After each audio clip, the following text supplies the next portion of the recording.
بسم اللہ الرحمن الرحیم۔ شروع اللہ کے نام سے جو بڑا مہربان نہایت رحم والا ہے۔ السلام علیکم ورحمۃ اللہ وبرکاتہ۔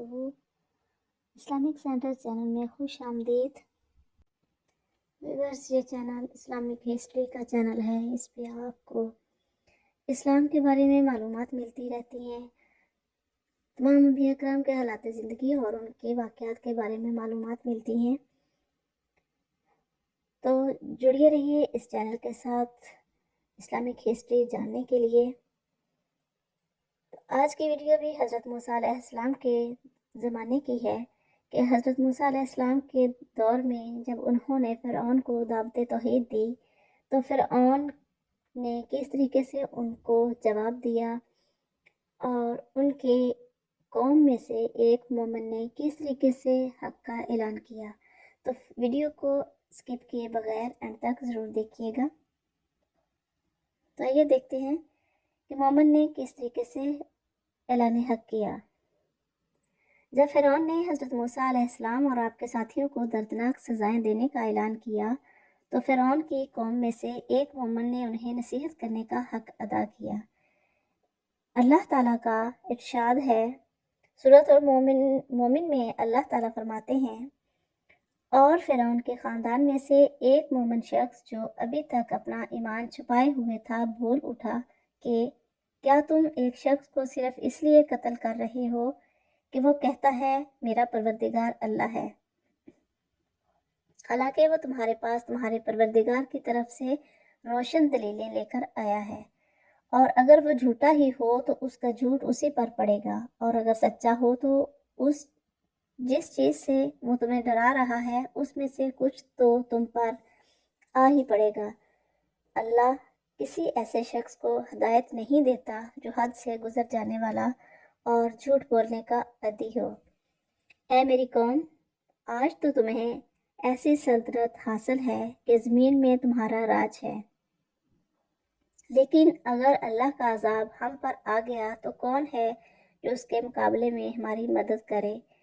فرعون نے کہا، میں تو تمہیں وہی رائے دوں گا جس میں درست سمجھتا ہوں، اور میں تمہاری جو رہنمائی کر رہا ہوں وہ بالکل ٹھیک راستے کی طرف کر رہا ہوں۔ اور یہ مرد فرعون کا چچا زاد بھائی تھا اور اپنی جان کا خوف کرتے ہوئے ان سے اپنے ایمان کو مخفی رکھتا تھا۔ وہ قبطی نہیں تھا بلکہ اسرائیلی تھا۔ وہ مرد مومن اپنے اعمال کو پوشیدہ رکھتا تھا۔ جب ملعون فرعون نے حضرت موسیٰ علیہ السلام کے قتل کی ٹھان لی اور اس پر کاربند ہونے کے بعد پختہ عزم کر لیا اور اپنے سرداروں سے اس بارے میں مشاورت کرنے لگا، تو اس مرد مومن کو حضرت موسیٰ علیہ السلام کی جان کا خطرہ محسوس ہوا۔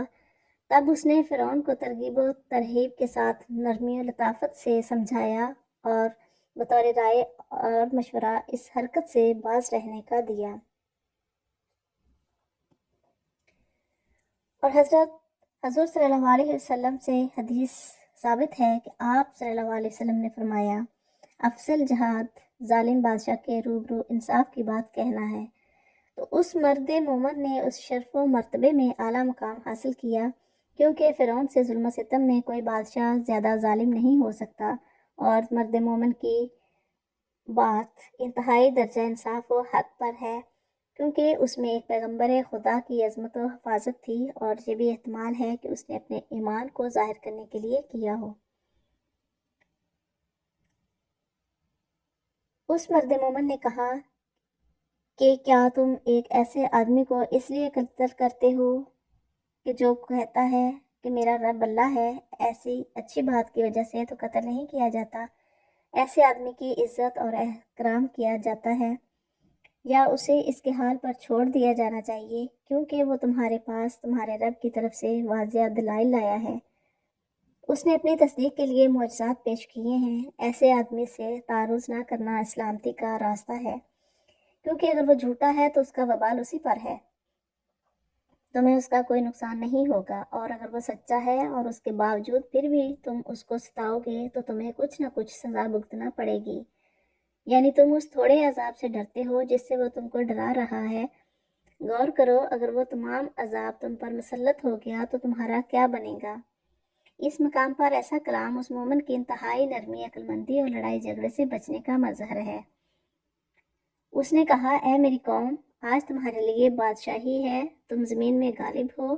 وہ ان کو بادشاہت کے چھن جانے سے ڈرا رہا ہے، کیونکہ جب بھی کسی حکومت کے لوگ دین کے مخالف ہوتے ہیں تو ان سے حکومت چھین لی جاتی ہے اور وہ ذلیل و خوار ہو کر رہ جاتے ہیں۔ فرعون اور اس کی قوم کے ساتھ ایسا ہی ہوا، وہ ہمیشہ شک و شبہ میں رہے اور موسیٰ علیہ السلام کی مخالفت اور دشمنی میں آگے ہی بڑھتے گئے،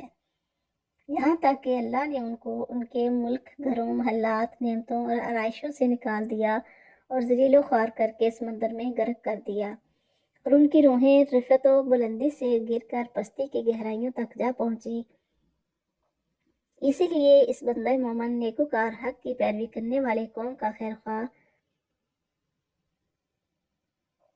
اور کامل عقل والے نے کہا کہ اے میری قوم، آج تمہاری بادشاہت ہے، تم زمین میں غالب ہو، یعنی تمہیں اللہ نے حکومت دی اور بلند مرتبہ عطا کیا۔ اگر اللہ کا عذاب آ گیا تو اللہ کے عذاب سے بچانے کے لیے ہماری مدد کون کرے گا؟ یعنی اگر تم قوت اور طاقت اور تعداد میں کئی گنا زیادہ بھی ہو جاؤ، یہ تمہارے لیے کوئی فائدہ مند نہیں ہو سکتی، اور اللہ مالک الملک کے عذاب کو کوئی روک نہیں سکتا۔ فرعون نے اس سب باتوں کے جواب میں کہا، میں تمہیں وہی رائے دے رہا ہوں جو میں سمجھتا اور دیکھتا ہوں، اور میں تمہیں درست راستہ کی رہبری کر رہا ہوں۔ فرعون نے اپنی ان دونوں باتوں میں جھوٹ اور غلط بیانی سے کام لیا ہے، کیونکہ وہ اندرونی اور دلی طور پر اچھی طرح سمجھتا اور جانتا تھا کہ موسیٰ علیہ السلام کی پیش کرتا باتیں اللہ کی جانب سے ہیں۔ وہ تو ظالم اور زیادتی اور سرکشی کفر کی وجہ سے اس کی خلاف ورزی کر رہا تھا۔ اللہ تعالیٰ سورۃ الاسراء میں ارشاد فرماتے ہیں،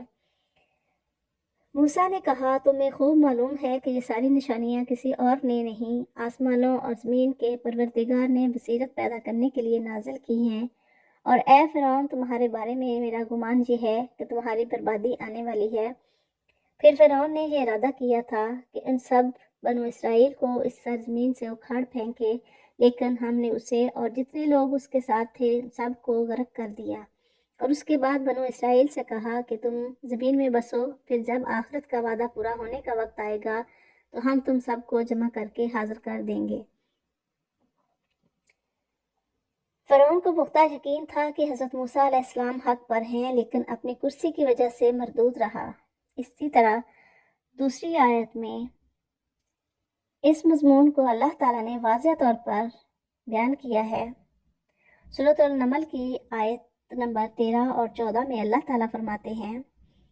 پھر ہوا یہ کہ جب ان کے پاس ہماری نشانیاں اس طرح پہنچیں کہ وہ آنکھیں کھولنے والی تھیں تو انہوں نے کہا کہ یہ تو کھلا ہوا جادو ہے،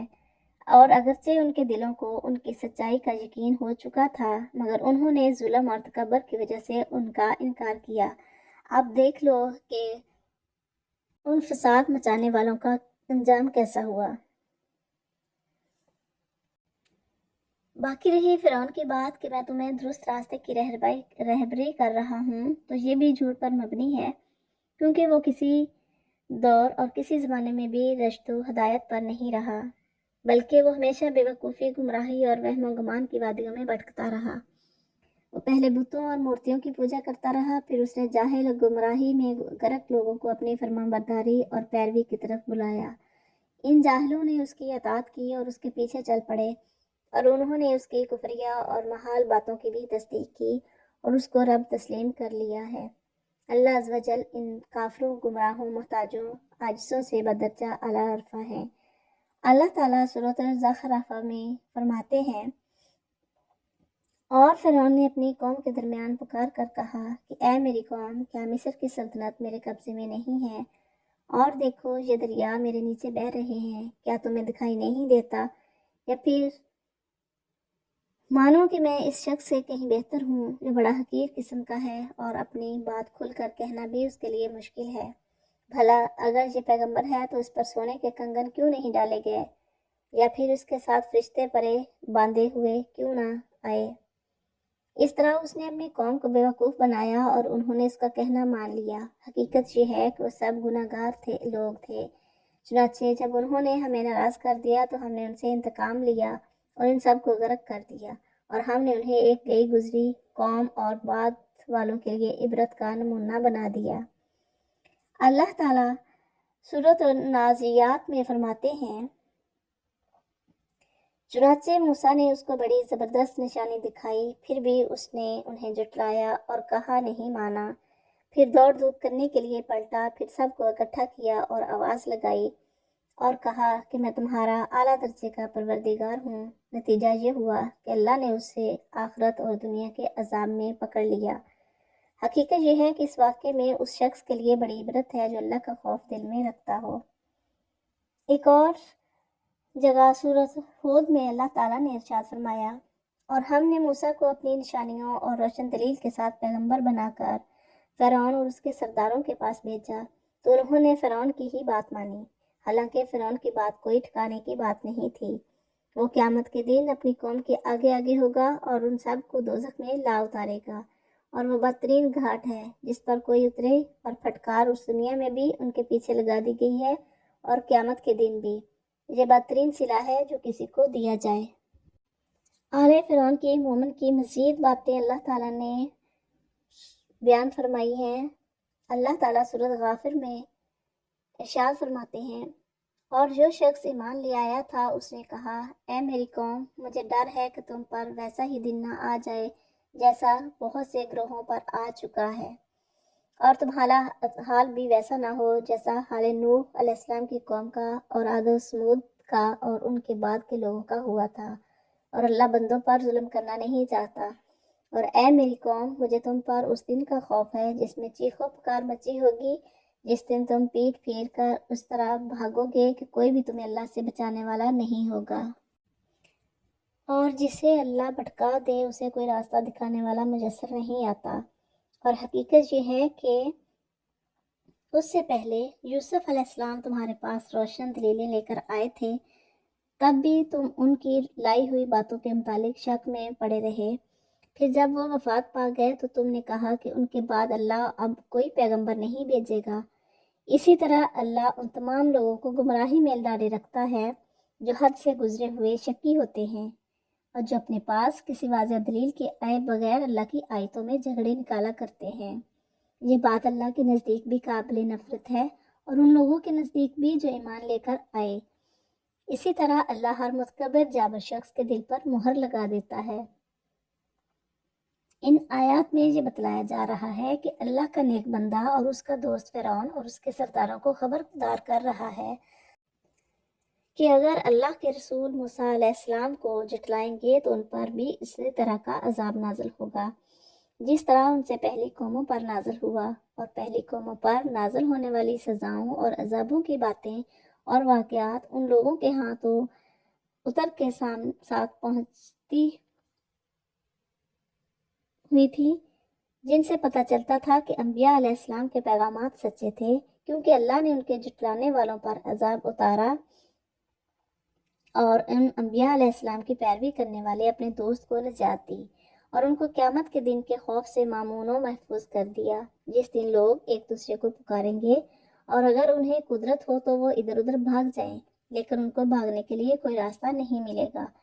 اس دن انسان کہے گا، بھاگنے کی جگہ کہاں ہے؟ ہرگز جائے پناہ نہیں ہے، تیرے رب کی طرف ٹھکانا ہے۔ سورۃ الرحمن میں اللہ تعالیٰ ارشاد فرماتے ہیں، اے انسانوں اور جنات کے گروہ، اگر تم میں یہ بل بوتا ہے کہ آسمانوں اور زمین کی حدود سے پار نکل سکو تو پار نکل جاؤ، تم زبردست طاقت کے بغیر پار نہیں ہو سکو گے۔ اب بتاؤ کہ تم دونوں اپنے پروردگار کی کون کون سی نعمتوں کو جھٹلاؤ گے؟ تم پر آگ کا شعلہ اور تانبے کی رنگ کا دھواں چھوڑا جائے گا، پھر تم اپنا بچاؤ نہیں کر سکو گے۔ اب بتاؤ کہ تم دونوں اپنے پروردگار کی کون کون سی نعمتوں کو جھٹلاؤ گے؟ اس سے مراد قیامت کا دن ہے یا پھر وہ دن مراد ہے جس دن ان پر دنیا میں عذاب نازل ہوا اور اس دن بھاگنا چاہتے تھے لیکن وہ کہاں بھاگ سکتے تھے؟ اللہ تعالیٰ سورۃ الانبیاء میں فرماتے ہیں، چنانچہ جب انہوں نے ہمارے عذاب کی آہٹ پائی تو وہ ایک دم وہاں سے بھاگنے لگے۔ ان سے کہا گیا، بھاگو مت اور واپس جاؤ اپنے انہی مکانات اور اسی عیش و عشرت کے سامان کی طرف جس کے مزے تم لوٹ رہے تھے، شاید تم سے کچھ پوچھا جائے۔ پھر اس اللہ کے بندے آل فرعون کے مومن نے ان کو سرزمین مصر میں یوسف علیہ السلام کی نبوت کی خبر دی کہ انہوں نے مخلوق خدا کے ساتھ دنیا اور آخرت کے متعلق کیسے کیسے احسانات کیے، اور یہ موسیٰ علیہ السلام بھی ان کی آل و اولاد ہیں۔ وہ لوگوں کو اللہ کی توحید اور عبادت کی طرف دعوت دیتے ہیں، اور یہ اللہ کی مخلوق میں سے کسی کو اس کا شریک نہ بناؤ۔ اس نے ان کو بتایا کہ مصر کے لوگوں کی فطرت و طبیعت میں حق اور رسولوں کو جھٹلانا رچ بس گیا ہے، اور اسی لیے اس مومن نے کہا کہ پس تم اس چیز کے بارے میں ہمیشہ شک میں مبتلا رہے جو وہ تمہارے پاس لایا، حتیٰ کہ جب اس کی وفات ہوئی تو تم نے کہہ دیا اللہ کے بعد کوئی رسول نہیں بھیجے گا۔ یعنی تم نے موسیٰ علیہ السلام کو پہلے ہی جھٹلایا ہوا ہے کہ جب کوئی نہیں آئے گا، اسی لیے اس نے کہا کہ اس طرح اللہ زیادتی کرنے والے اور شک میں مبتلا شخص کو گمراہ کر دیتا ہے، جو بغیر کسی دلیل و حجت کے جو ان کے پاس آئے اللہ کی آیات کے بارے میں جھگڑتے ہیں۔ یعنی تم اللہ کی توحید کے دلائل و براہین کو بغیر کسی حجت اور دلیل کے رد کر دیتے ہو، جو چیز اللہ کے غصے میں زیادتی کرتی ہے کہ آدمی خواہ خواہ شک میں پڑا رہے اور حق کو ٹھکرا دے۔ اس طرح اللہ تعالیٰ تکبر کرنے والے سرکش کے دل میں مہر لگا دیتا ہے۔ یہاں پہنچ کر جب مومن کی حق گوئی پوری ہوئی اور فرعون دلائل کی جنگ ہار گیا تو گستاخی اور سرکشی پر اتر آیا۔ اللہ تعالیٰ نے پھر سورہ غافر میں فرمایا ہے، اور فرعون نے اپنے وزیر سے کہا کہ اے حامان، میرے لیے ایک اونچی عمارت بنا دو تاکہ میں ان راستوں تک پہنچوں جو آسمانوں کے راستے ہیں، پھر میں موسیٰ کے خدا کو جھانک کر دیکھوں، اور یقین رکھو کہ میں تو اسے جھوٹا ہی سمجھتا ہوں۔ اسی طرح فرعون کی بد کرداری اس کی نظر میں خوشنما بنا دی گئی تھی اور اسے راستے سے روک دیا گیا تھا، اور فرعون کی کوئی چال ایسی نہیں تھی جو بربادی میں نہ گئی ہو۔ فرعون لائن نے حضرت موسیٰ علیہ السلام کو ان کے رسول ہونے کے دعوے میں جھٹلایا اور اپنی قوم کو آپ کی حقانیت سے پردہ میں رکھنے کے لیے ایک گستاخی کی بات کی کہ میں تمہارے لیے اپنے علاوہ کوئی اور معبود نہیں جانتا، لہٰذا اے حامان، میرے لیے گارے کو آگ لگا کر اینٹیں پکا دو، پھر میرے لیے محل تعمیر کرو، شاید میں موسیٰ کے رب کو جھک کر دیکھ لوں، اور میں تو اس کو جھوٹوں میں سے سمجھتا ہوں۔ اور دوسری آیت کے مطابق یوں کہا، شاید میں رستوں کو پہنچ جاؤں، یعنی آسمان کے رستوں کو، پھر موسیٰ علیہ السلام کے معبود کو دیکھوں، اور میں تو اس کو جھوٹا سمجھتا ہوں۔ بنی اسرائیل اینٹوں کے کام میں مہارت رکھتے تھے، اور فرعون نے جو مشقتیں اور بیگاری کے کام میں ان سے خوب لیے تھے، انہی میں سے یہ کام بھی تھا، اور بیچارے خود اپنا کام کچھ بھی نہ کر سکتے تھے، بلکہ یہ لوگ مٹی، بوسا اور پانی جمع کرتے اور فرعون کے اہلکار ان کے ذمے متعین تعداد لگاتے تھے کہ ہمیں اتنا کام ضرور چاہیے، پھر اگر نہ کرتے تو مارتے پیٹتے اور انتہائی توہین کرتے اور خوب ظلم و ستم کا بازار گرم کرتے۔ اسی وجہ سے بنی اسرائیل نے حضرت موسیٰ علیہ السلام کو کہا تھا کہ ہمیں آپ کے آنے سے پہلے بھی تکالیف دی گئیں اور آپ کے آنے کے بعد بھی، قریب ہے کہ تمہارا رب تمہارے دشمن کو ہلاک کر دے اور تم کو زمین میں خلیفہ بنا دے، پھر دیکھے کہ تم کیا عمل کرتے ہو۔ تو ویورس، یہ تھا قوم فرعون کا کہ ایک مومن کا اعلان حق اور فرعون کی قوم نے اور فرعون نے کیا رد عمل کیا اس کے بارے میں۔ تو انشاءاللہ آگے کہ فرعون نے کس طریقے سے رد عمل کیا اور اس کے مومن نے کیا واضح نصیحت کی، اس کے بارے میں بھی ویڈیو بناؤں گی۔ تو ویڈیو اگر پسند آئے تو لائک اور شیئر ضرور کریں، چینل پر نئے ہیں تو چینل کو سبسکرائب ضرور کریں اپنے علمی اضافے کے لیے اور میرے چینل کے سپورٹ کے لیے۔ بیل آئیکن کو ضرور پریس کریں تاکہ آنے والی ہر ویڈیو کا نوٹیفیکیشن آپ تک پہلے پہنچ سکے۔ تو ملتے ہیں نیکسٹ ویڈیو میں، تب تک کے لیے اللہ حافظ۔